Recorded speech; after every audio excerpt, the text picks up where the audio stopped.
ವಿಧಾನಸಭೆಯಲ್ಲಿ ಭ್ರಷ್ಟಾಚಾರ ಆರೋಪದ ಬಡಿದಾಟ ಜೋರಾಗಿ ನಡೆದಿದೆ. ಬಿಜೆಪಿ ಮತ್ತು ಕಾಂಗ್ರೆಸ್ ನಡುವೆ ಗದ್ದಲ ಕೋಲಾಹಲ ಸೃಷ್ಟಿಯಾಗಿದೆ.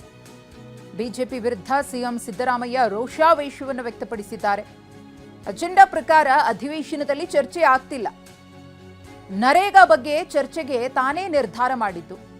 ಸಲಹಾ ಸಮಿತಿ ಸಭೆಯಲ್ಲಿ ಏನ್ ಚರ್ಚೆಯಾಗಿದ್ದು? ಸಿಎಂ ಸಿದ್ದರಾಮಯ್ಯನವರ ಮಾತಿಗೆ ಸುನೀಲ್ ಅವರು ಆಕ್ಷೇಪವನ್ನು ಎತ್ತಿದ್ದಾರೆ. ಭ್ರಷ್ಟಾಚಾರದ ಬಗ್ಗೆ ಚರ್ಚಿಸಲು ಸರ್ಕಾರ ರೆಡಿ ಇಲ್ಲ. ಕಾಂಗ್ರೆಸ್ ಲೂಟಿ ಅಂತ ಹೇಳಿ ಬಿಜೆಪಿ ಶಾಸಕರು ಘೋಷಣೆಯನ್ನು ಕೂಗಿದ್ದಾರೆ. ಬಿಜೆಪಿಯವರೇ ಭ್ರಷ್ಟಾಚಾರಿಗಳು ಅಂತ ಹೇಳಿ ಸಿಎಂ ಸಿದ್ದರಾಮಯ್ಯನವರು ಗರಂ ಆಗಿದ್ದಾರೆ. ಬಗ್ಗೆ ಚರ್ಚೆ ಮಾಡೋದು ಅಂತ ಆಗಿತ್ತು. That is why I am requesting you. ಅಧ್ಯಕ್ಷೆ, ಒಂದು ನಿಮಿಷ ಸರ್, ನರೇಗಾ ಬಗ್ಗೆ ಚರ್ಚೆ ಮಾಡ್ಲಿಕ್ಕೆ ನಾವು ತಯಾರಿದ್ದೀವಿ. ಭ್ರಷ್ಟಾಚಾರದ ಬಗ್ಗೆ ಚರ್ಚೆ ಮಾಡ್ಲಿಕ್ಕೆ ಸಿದ್ಧರಿಲ್ಲ ಅಷ್ಟೇ.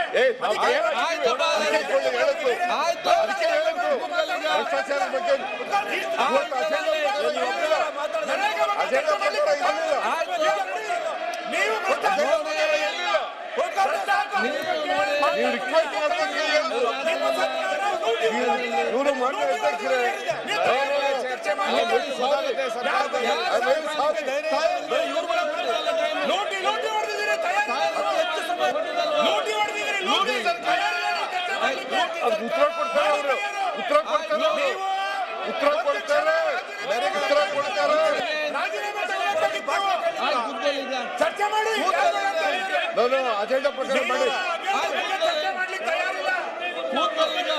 ನರೇಗಾ ರಾತ್ರಿ ಅಜೆಂಡಾ ಪ್ರಕಾರ ಮಾಡಿ. ರಾತ್ರಿ ಇಡೀ ಅಜೆಂಡಾ ಪ್ರಕಾರ ಮಾಡಿ.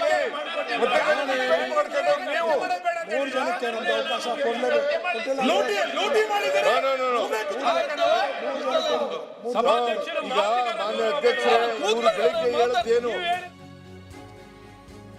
ಇನ್ನು ವಿಬಿಜಿ ರಾಮ್ಜಿ ಕಾಯ್ದೆ ಕೋಲಾಹಲವನ್ನೇ ಸೃಷ್ಟಿ ಮಾಡಿತು. ವಿಬಿಜಿ ರಾಮ್ಜಿ ಕಾಯ್ದೆಯನ್ನು ವಿರೋಧಿಸಿ ನಿರ್ಣಯವನ್ನ ಓದ್ತಾರೆ ಸಿಎಂ ಸಿದ್ದರಾಮಯ್ಯನವರು. ಓದುವ ವೇಳೆ ವಿಪಕ್ಷಗಳು ತೀವ್ರ ವಿರೋಧವನ್ನು ವ್ಯಕ್ತಪಡಿಸುತ್ತವೆ. ಲೂಟಿ ಸರ್ಕಾರ ಅಂತ ಹೇಳಿ ಘೋಷಣೆಯನ್ನ ಕೂಗಿ ಆಕ್ರೋಶವನ್ನು ವ್ಯಕ್ತಪಡಿಸುತ್ತಾರೆ. ವಿಪಕ್ಷಗಳ ಸದಸ್ಯರ ನಡೆಗೆ ಸಿಎಂ ಸಿದ್ದರಾಮಯ್ಯನವರು ತೀವ್ರ ಖಂಡನೆಯನ್ನ ವ್ಯಕ್ತಪಡಿಸಿದ್ದಾರೆ. ನಾವಿಲ್ಲ, ಈ ಸದನ ಅಲ್ಲ, ಅಲ್ಲ, ನೀವು ಕಾಂಗ್ರೆಸ್ ಅವರು ಅಂತ ಹೇಳಿದ್ರೆ ಈ ಸದನ ಅಲ್ಲ, ಈ ಸದನ ಅಲ್ಲ, ಈ ಸದನ ಚರ್ಚೆ ಮಾಡಿ. ನೀವು ವಿರೋಧ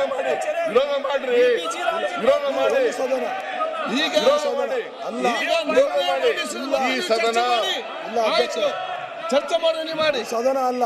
ಆಯ್ತು, ಚರ್ಚೆ ಮಾಡುವಾಗ ಹೇಳಿ. ಚರ್ಚೆ ಮಾಡುವಾಗ ಹೇಳಿ. ಸರ್ಕಾರ ನಿರ್ಣಯವನ್ನು ಮಂಡಿಸ್ತದೆ. ಇಲ್ಲ, ನೀವು ಚರ್ಚೆ ಮಾಡುವಾಗ ಮಾಡಿ. ಕಾಂಗ್ರೆಸ್ ಅವರು ಏನ್ ಗೊತ್ತಿಲ್ಲ. ಮುಂದುವರಿಸಿ. ಆದುದರಿಂದ ಮೇಲೆ ವಿವರಿಸಿದ ಪ್ರಮುಖ ಕಾರಣಗಳಿಂದ ಕೇಂದ್ರದ ಈ ನಡೆಯನ್ನು ಈ ಸದನವು ತೀವ್ರವಾಗಿ ವಿರೋಧಿಸುತ್ತದೆ. ಸರ್ಕಾರ ತೀವ್ರವಾಗಿ ವಿರೋಧಿಸುತ್ತದೆ. ಬಡವರ ವಿರೋಧಿ. ಈಗ ಸದನವನ್ನು ಬಡವರ ವಿರೋಧಿ 3 ಗಂಟೆ 45 ನಿಮಿಷಕ್ಕೆ ಪ್ರಾರಂಭಿಸಲಾಗುವುದು.